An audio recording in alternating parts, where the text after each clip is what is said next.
Alright, finally we get to have some fun. We're going to open up Adobe Audition. We're going to open up these files in Adobe Audition and see how it can normalize using the LUFS technology. So to start off, I'm in the source raw originals, those 3 videos that I showed you that have 3 different problems. And we're going to choose the first one, air supply. We're going to right mouse click. We're going to open with Adobe Audition 2024. You might have a different version as long as it's not earlier than Adobe Audition 2020. So I'm going to open it up in there. And the first thing that you want to do is you want to look under the window and make sure that match loudness is checked. So if it's not checked, just check it, and then this window down here will show up. Okay, it says match to.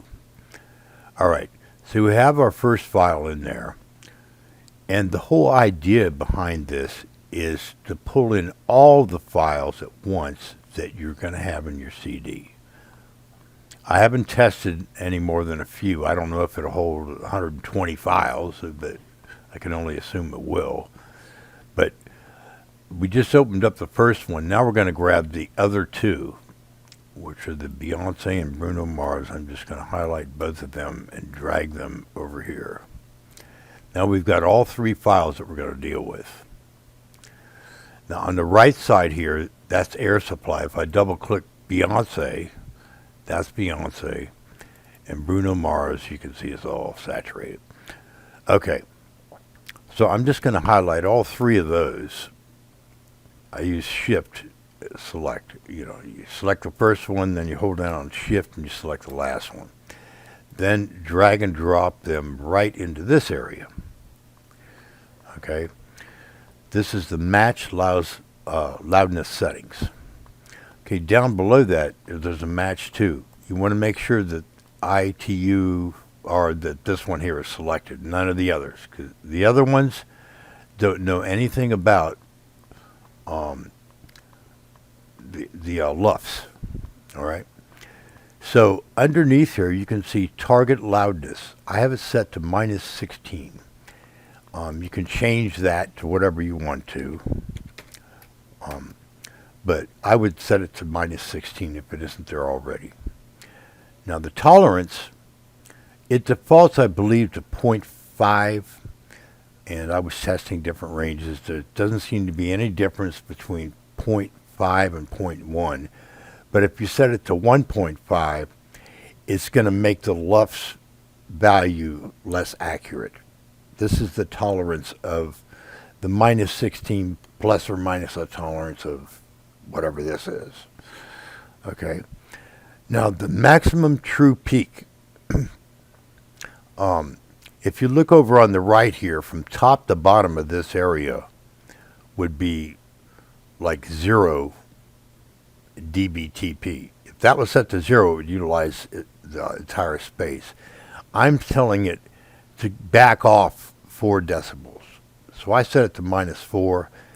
And the reason I set it there is, again, during my testing of creating a CD and playing it back in my car. By the way, my car is the only place I can play these things. -4 seemed to be the best. -6 was pretty good too, so you might play with that a little bit. Now the look ahead time, I think the default value is 100, and that look ahead probably looks wherever the current cursor is as it's going through and processing this file. It looks ahead by 100 milliseconds, I believe, was the default. Now, the lowest you can set this is, I think, 20, and the highest is like 200. So I set it to the lowest because it seems to really zero in on the LUFS and make it more accurate. The release time, this doesn't seem to make any difference. I checked the full range of that will allow me to put in there, so I just set it at 200.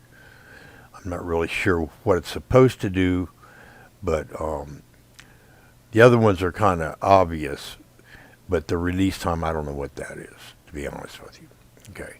The next step in this process, since they're all three in the queue there, is you want to highlight all three of these. So I choose the first one, hold down on Shift, just like that.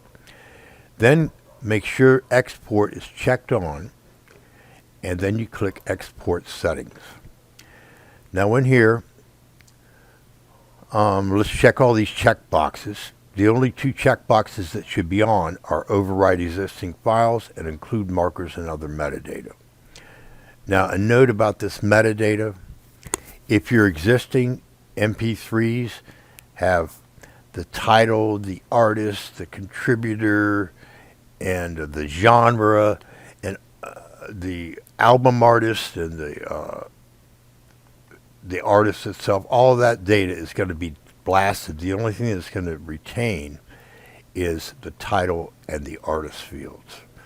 So I guess Adobe didn't consider the other possible metadata, or they didn't care, but to me that's a bug. But it's one that can be easily fixed. Okay. So that having been said, if we come up, we're going to select the folder that we want this to go to. Somebody's setting off fireworks, so anyway, so click the Browse button, and we want to set this to the following folder.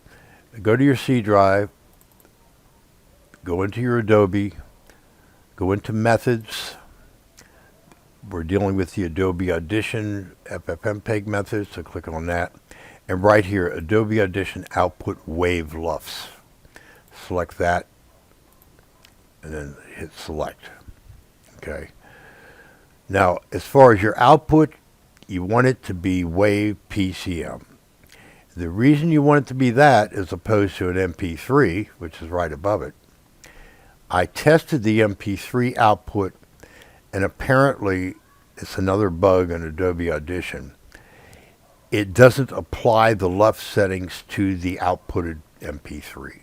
It only does that if the output is to a WAV file. So that's why I have FFmpeg involved here, because FFmpeg will then convert the WAV file to an MP3 on the back end. Okay, so once that's been done, these sample types should be same as source. If not, change it. New sample type 44100 hertz,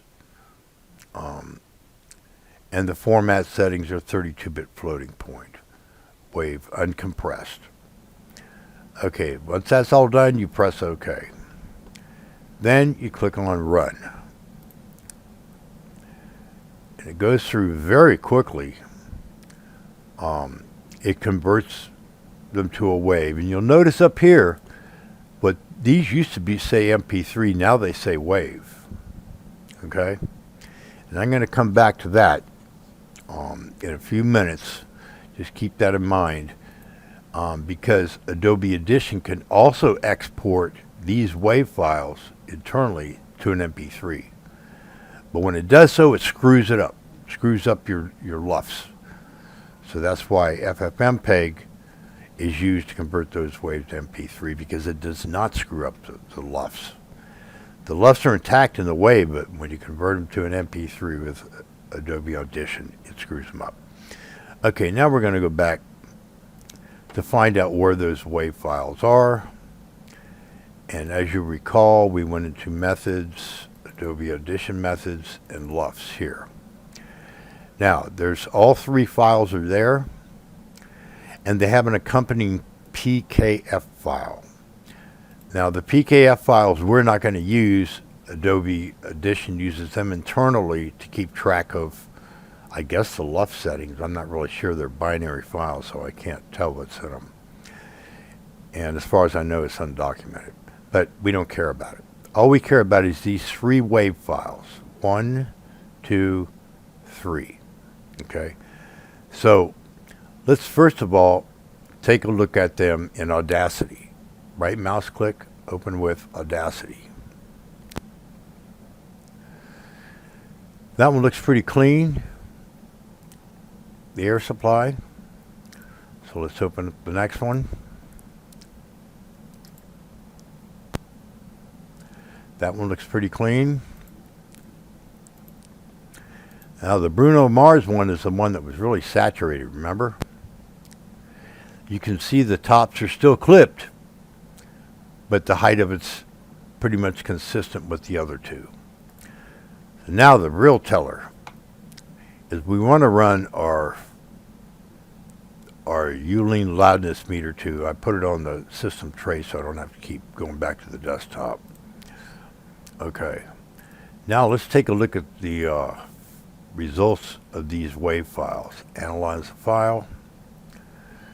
Come back down. The C drive. We're going into here.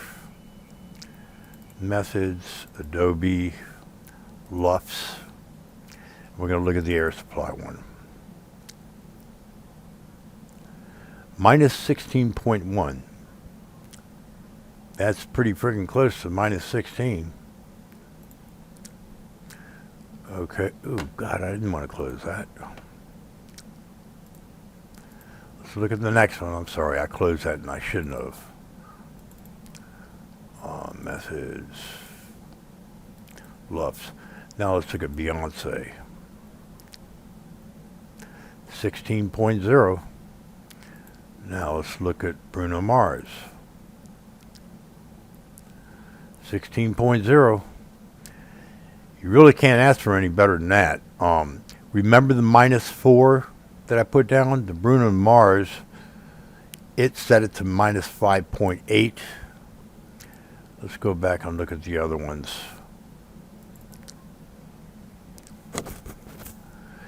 Down here, we got -3.9, which is pretty close. That's a true peak max, by the way.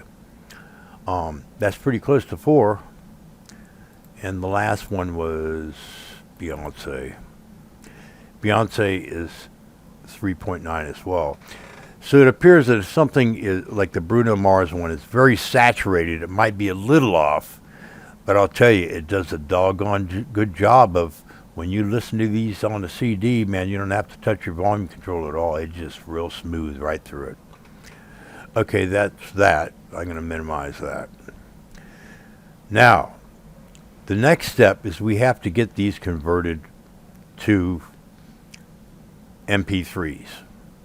Now, if we come back to here, I have a folder here, Final CDs of MP3s, and there's 2 folders. One of them is going to be the results of Adobe Audition, which uses FFmpeg to create the MP3s, to convert the waves to MP3s. And then the other one, I'm going to give a demo at the end here of FFmpeg only. In other words, no Adobe Audition. Let's just see what FFmpeg could do with normalizing. Does a lousy job, I'll tell you that much. Okay, so in order to put something in this file here, we have to run the batch file which is located right here. Remember we created this batch file? So all we have to do is wave to MP3.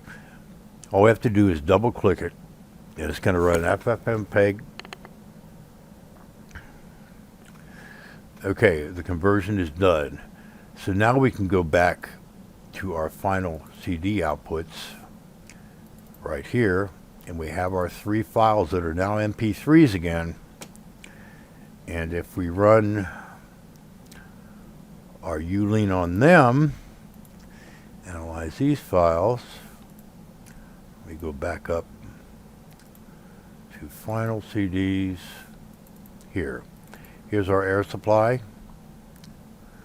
Still a 16.1 and it's an MP3. dB is at 3.8.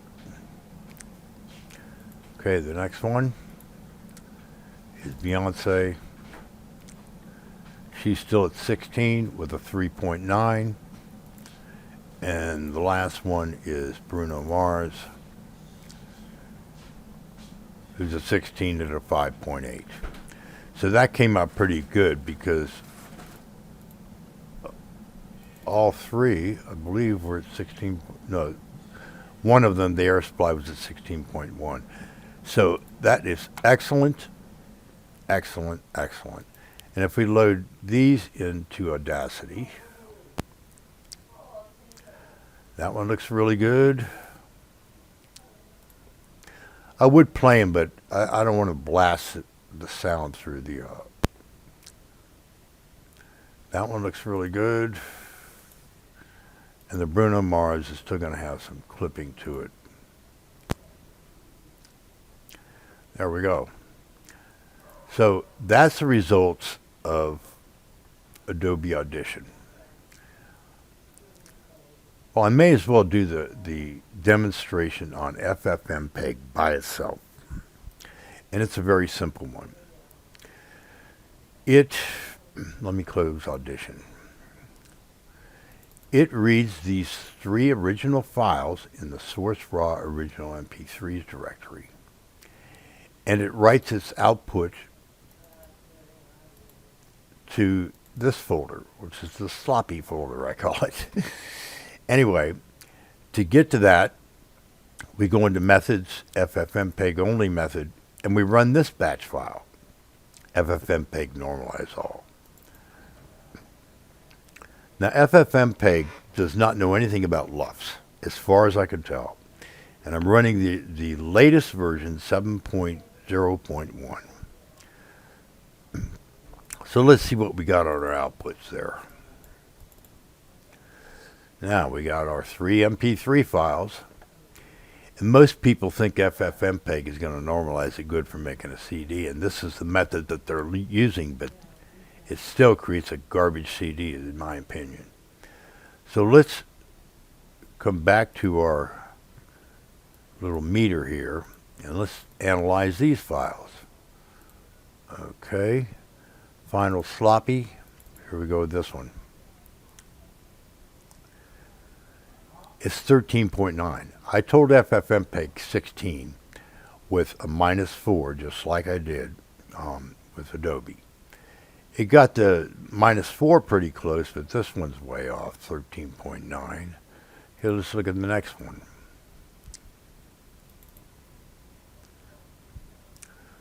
Well, this is 14.4 and 3.8. See, the LUFS are off. Now let's look at the last one, Bruno Mars. 15.5. Well, I think you get my point. Let's take a look at how they look at Audacity.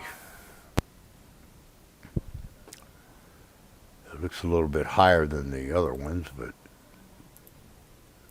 the LUFS are what matter. That view right there doesn't really express LUFS very well. That one looks about the same. So when you view these in Audacity, and you don't have any way to know the LUFS of it, it looks like everything's probably cool, but it's not. Anyway, I'll just make this the last video.